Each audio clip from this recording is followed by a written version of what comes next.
the fulfillment of the Great Commissioning. Because, folks, any of us who are disciples of Jesus Christ, we have the same commissioning. So I expect to be hated, like I know I'm hated here. I expect to be persecuted. I expect for Muslims to kill me someday. I have had many death threats. I get many death threats from Muslims. Why? Because my Lord Jesus Christ promised that would happen to me. Folks, we are not permitted to do the same in kind.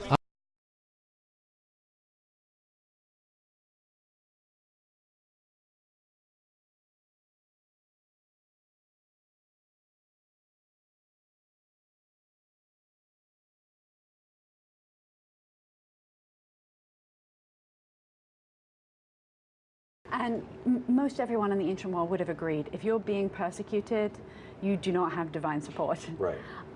With Christianity, with Jesus dying on the cross, persecution, suffering, martyrdom, these now become sort of badges of honor.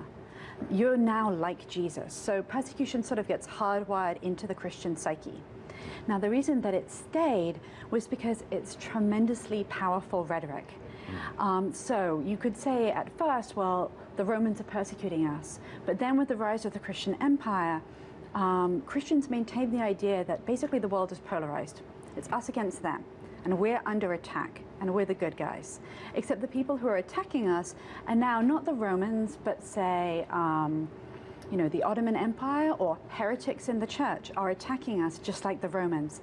And once you make that claim, you can legitimate any kind of violence against those groups because you're on the defensive. Right. You're the one who's persecuted, and obviously you have to defend yourself.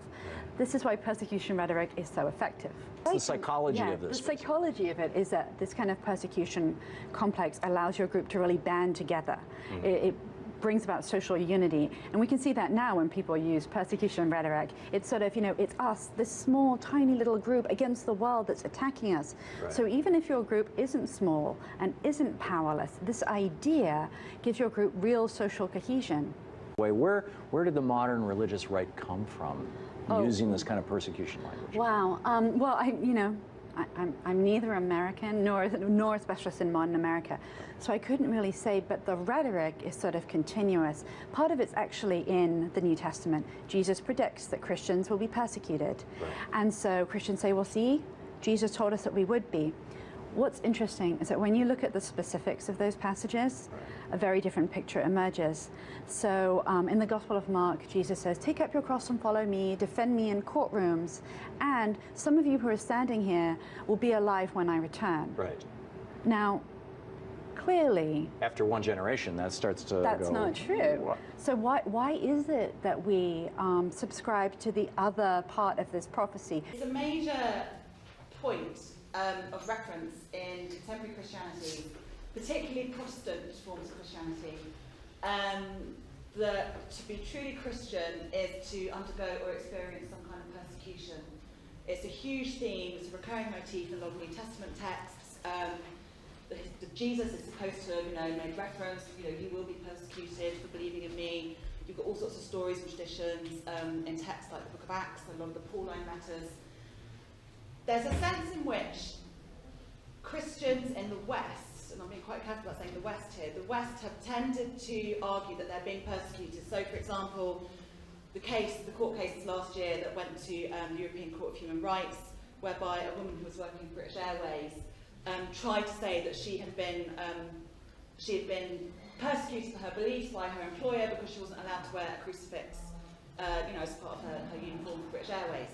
They use the language of persecution quite often to describe a feeling of being threatened, of somehow their religious privileges, their religious rights aren't being regarded in the same kind of concrete ways they used to be. And they're crying persecution because it's a part of their identity, it's a part of Christian identity to be persecuted, to be thrown to the lions like Daniel in the den, or like in the Roman period. There's this sense somehow that you're not a real Christian unless you're suffering. Look at the example of Jesus. But it's bollocks. They're a real Christian. I'm sorry about my language. My mum will slap me. There's a real sense somehow that they don't understand how privileged they are in the West.